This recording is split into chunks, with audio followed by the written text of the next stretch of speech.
Assembly ఎలక్షన్లు MP ఎలక్షన్లు ఒకటెనక ఒకటి నడుస్తూనే ఉన్నాయి.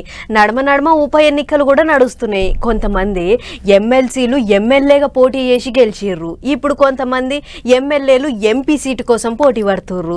లీడర్లు ఓ సీట్ల కూర్చొని ఇంకో సీటు కోసం పోటీ పడుతుంటే తాపకో ఎలక్షన్ వచ్చేటట్టున్నది, ఓట్ల పండుగ గట్టిగా నడిచేటట్టుంది అన్నట్టు తెలంగాణలో వరంగల్, ఖమ్మము, నల్గొండ జిల్లాల ఎమ్మెల్సీ ఉప ఎన్నికలు జోరుగా నడిచినాయి. పార్రిగోసారి చూసేద్దాం. తెలంగాణలో అట్లిట్ల ఇంకో ఎలక్షన్ ఒడిసింది.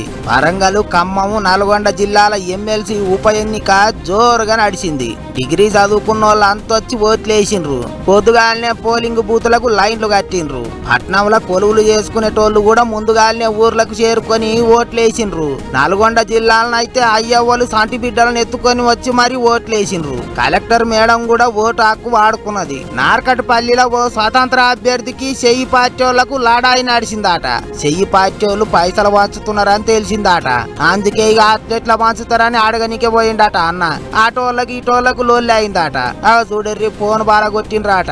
ఇంకో పెద్ద గమ్మది ముచ్చట ఏంటిదంటే ఖమ్మంలో ఓటుకు పైసలు ఇత్తలేరని ఓటర్లంతా పోయి మంత్రి క్యాంపు కార్యాలయం కాడ లొల్లి చేసిర్రాట. పైసలు ఇత్తలేరు ఎవ్వాలని లొల్లికి దిగిండ్రాట. ఓటుకు 500 ఇవ్వాలని లొల్లి చేసేటాలకు కొంతమందికి ఇచ్చిండ్రు కూడా నాట. కానీ ముచ్చట తెలిసి పోలీసు వాళ్ళు ఎలక్షన్ల ఆఫీసర్లు ఎమ్మడే ఉరుకొచ్చుడుతోని ఏటోళ్ళటు ఉరికిండ్రాట.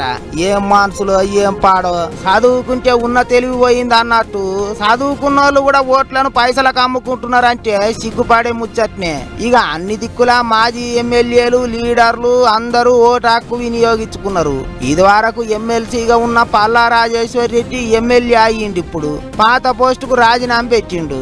అందుకే ఇక ఇప్పుడు పార్టీలన్నీ గా ఎమ్మెల్సీ పోస్టును ఖాతాలేసుకోవాలి అన్నట్టు గట్టిగా పోటీ పడ్డాయి. 2007 నుంచి వరంగల్, ఖమ్మం, నల్గొండ జిల్లాల ఎమ్మెల్సీ సీటు కారు పార్టీ వాళ్ళే గెలుచుకుంటారు. ఈసారి కూడా పట్టు ఇడవద్దు అన్నట్టే తయారైనరాట. కానీ అసెంబ్లీ ఎలక్షన్లలో ఓడిపోవుడు, చెయ్యి పార్టీ వాళ్ళ జోరు పెరుగుడుతోని ఈసారి ఏమైతుందో మరి అనుకుంటారు చాలా మంది. చూడాలి ఇక ఏమైతుందో మరి.